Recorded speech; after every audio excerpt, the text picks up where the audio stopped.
Good morning and welcome to Better Preparedness. 3 degrees, rainy, gray. The leaves have fallen. You know, we're in late October 2020.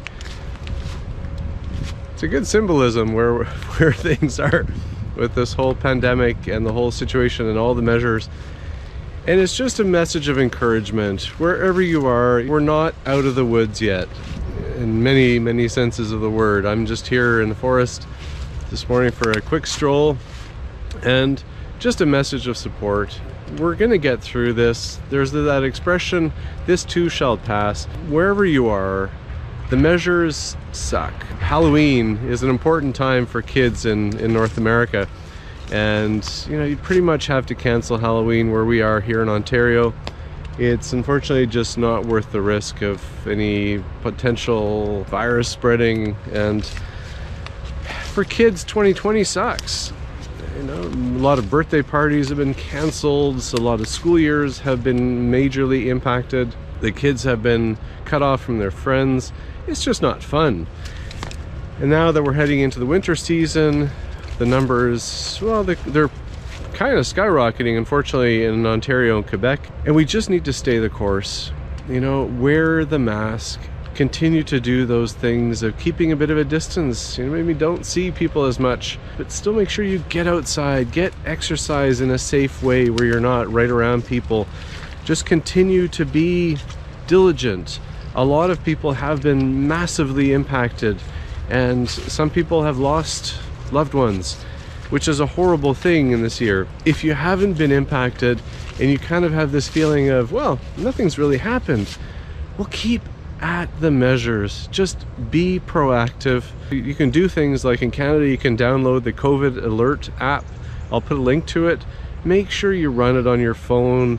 And if you do get COVID, make sure you input the code that your health professional should be able to provide you to alert other people.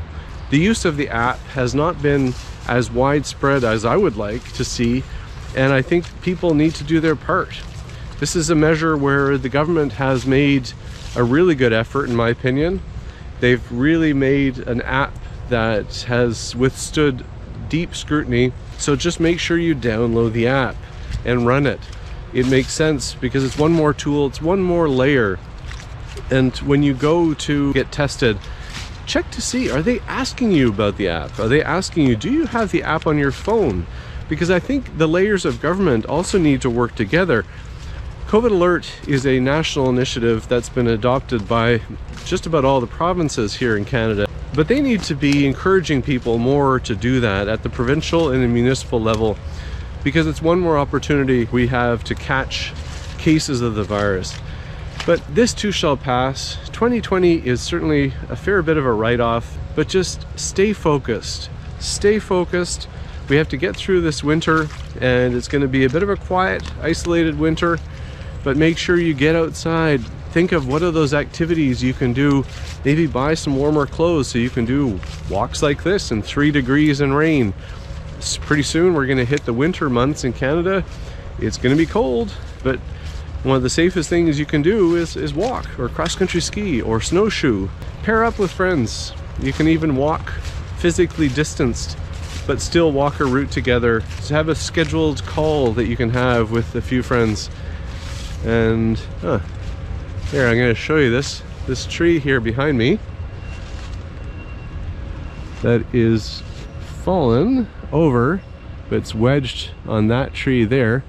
That, in the logging terms, is called a Widowmaker, because if you try to cut down that one or that one, you run a high risk of getting killed, and that's why it's called a Widowmaker scenario. There's a lot of weight. You can see all the torque being put onto that tree trunk. All right, keep up the measures, keep up the washing your hands, physically distanced. Got my Canada themed mask. Just wear your mask. And if your officials don't inspire leadership in you, vote them out or message them to say, hey, start leading us, start showing us leadership to get through this. I know this will pass. I know we will get through this. And let's just stay the course, do what we can, look out for each other, and keep the spirits up. 2020, it's a write-off. So just let's focus on 2021. If there's a vaccine, great. But right now, there's no vaccine for a while to come. So we just have to keep doing those measures.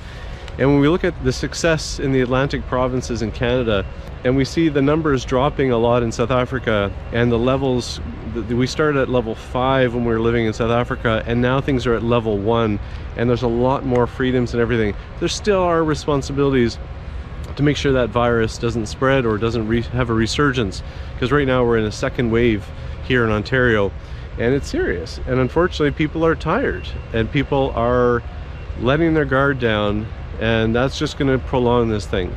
I think we have to approach this that there may not be a vaccine for quite some time. Maybe there won't be a vaccine ever. HIV still doesn't have a vaccine, and there's been a lot of effort into that. So the most important thing we can do is let that virus die off and die down. Well, thanks for watching Better Preparedness. This is a message of encouragement. Stay the course. We're not out of the woods yet, and hopefully we will be. But you know what? We can still make use of a good day and beautiful day in the woods. So keep well wherever you are. Look after each other. Thanks for watching Better Preparedness.